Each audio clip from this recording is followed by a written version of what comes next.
Merci, Monsieur le Président.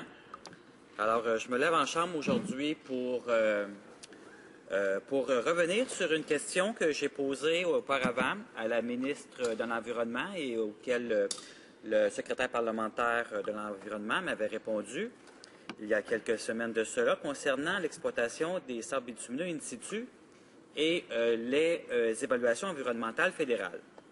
Et dans cette question, je mentionnais que les conservateurs ont maintenant démantelé les lois régissant le processus d'évaluation environnementale du Canada. Et toutefois, ce n'est pas assez pour satisfaire, bien sûr, leurs petits amis de l'industrie.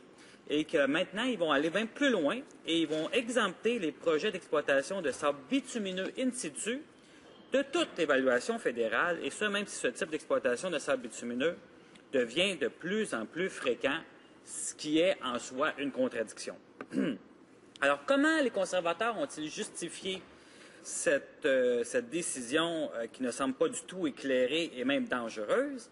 Alors, mon honorable collègue, le secrétaire parlementaire dans l'Environnement, a comparé, comme ça, tout de go, je ne sais pas d'où il a pris son idée, il a comparé des projets d'exploitation de sable bitumineux in situ à des installations de nettoyage de bleuets. Monsieur le Président, l'exploitation de sable bitumineux in situ, puis une exploitation de bleuets, c'est pas pareil. C'est pas la même dangerosité. C'est pas la même situation problématique s'il y a un déversement d'eau polluée. Alors, je ne comprenais pas du tout, et je ne comprends encore pas comment est-ce que mon honorable collègue a pu comparer, et tout ça sans rire, les sables bitumineux aux bleuets. Alors, il va falloir qu'il m'explique ça parce que je ne comprends pas encore. Et selon les conservateurs, Monsieur le Président, l'évaluation environnementale coûterait cher et donnerait des délais. Eh bien, moi, je vous dis, Monsieur le Président, qu'au contraire, quand on fait des bonnes évaluations environnementales, on économise sur le long terme et on a aussi moins de délais, étant donné qu'on se porte moins, on se met moins sur la défensive d'avoir des poursuites. Et il faut que les conservateurs apprennent à ce que l'environnement et l'économie ne sont pas indissociables. Ils sont totalement reliés ensemble et c'est ça qui fait la force d'une société et qui permet d'avoir, c'est ce qui permet d'avoir des évaluations environnementales efficaces. Donc, il faut d'ailleurs prévoir plutôt que de guérir, ce qu'on dit toujours. Donc, il ne faut pas attendre d'avoir les pots cassés, il faut plutôt prévenir. Et c'est malheureusement ce que cette exemption des projets de sable bitumineux in situ ne fait pas. Alors, malheureusement, ce gouvernement conservateur fait la sourde oreille et ce gouvernement ferme les yeux sur les nombreux déversements dans la nature provoqués notamment par l'industrie des sables bitumineux. Des millions de litres d'eau toxique dans la nature et des conséquences environnementales désastreuses qui sont attribuables au laxisme de l'État canadien à cause justement de ce processus d'évaluation environnementale déficient. Monsieur le Président, les Canadiens sont inquiets du laisser-aller de ce gouvernement en matière de protection de leur environnement. Ils sont inquiets des conséquences potentielles sur le réchauffement climatique aussi. Et à cet égard, rappelons que récemment, les Canadiens, le gouvernement est allé à Varsovie et nous avons fait encore une fois piètre figure. Alors, je voudrais savoir pourquoi est-ce que le gouvernement canadien et le secrétaire parlementaire croient qu'il est bon d'exempter les sables bitumineux in situ et surtout qu'il ne compare pas ça au bleuet, encore une fois, ça serait vraiment une réponse vraiment ridicule. Merci, M. le Président. L'honorable secrétaire parlementaire de la ministre de l'Environnement. Merci, Monsieur le Président. Je remercie mon collègue Drummond qui me donne l'occasion de répondre encore à sa question. Monsieur le Président, notre gouvernement s'est engagé à protéger l'environnement et à soutenir le développement durable. En fait, c'est notre gouvernement conservateur qui a renforcé les lois environnementales et qui a imposé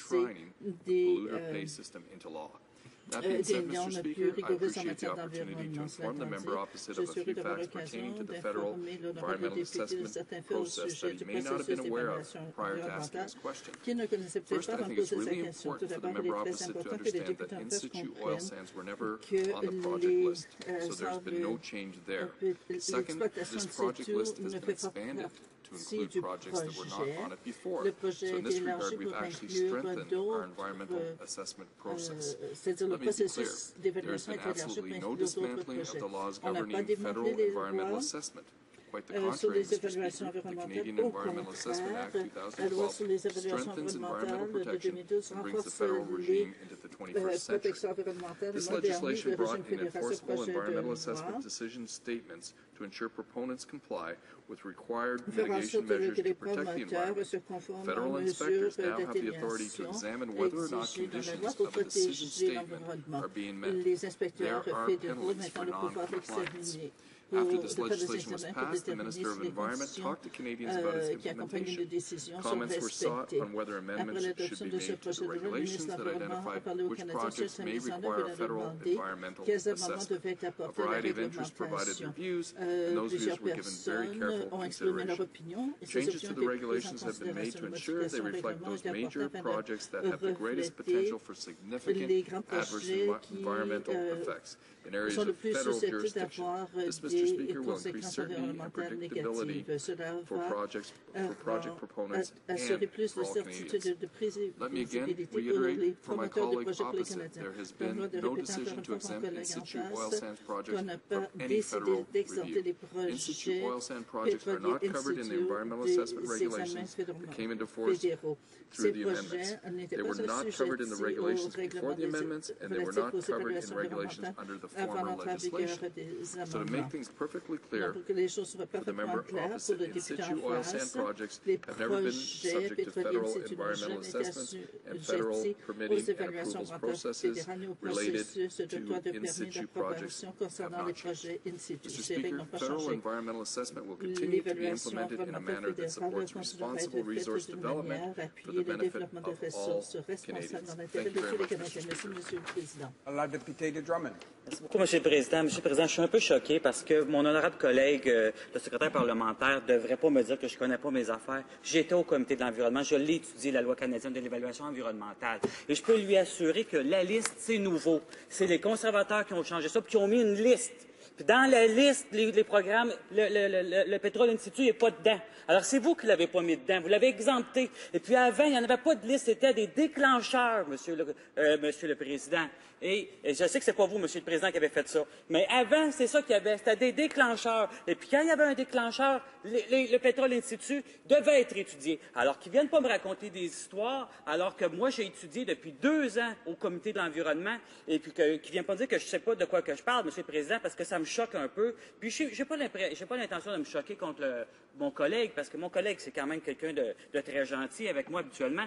Mais là, présentement, de me dire que je ne connais pas mon dossier, je le connais très bien. Et auparavant, il y avait un déclencheur et le pétrole institut devait être étudié. Et là, maintenant, ils l'ont exempté. Et ça, c'est très grave. Et c'est très dangereux. Et c'est ça qu'on dénonce. Et puis, c'est pour ça que je dis qu'il est absolument nécessaire et essentiel que le pétrole in situ soit intégré dans une liste ou qu'on revienne à des déclencheurs avec la loi canadienne d'évaluation environnementale et qu'on puisse aussi, par rapport à la loi canadienne d'évaluation environnementale, laisser les gens s'exprimer parce que là, présentement, on a le droit, il y a plus les groupes environnementaux ont presque plus le droit d'aller s'exprimer pour justement se prononcer sur les projets. Merci, Monsieur le Président. Désolé.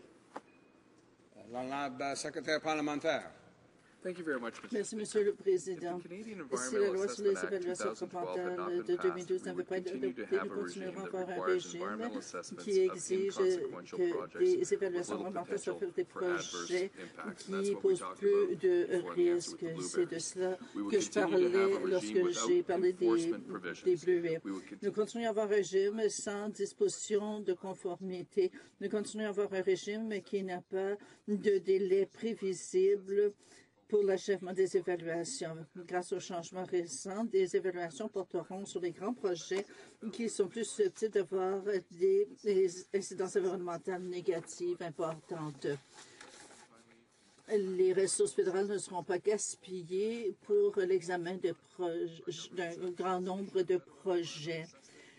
Les évaluations environnementales opportunes et efficaces sont importantes pour les Canadiens et notre gouvernement va se concentrer sur les projets.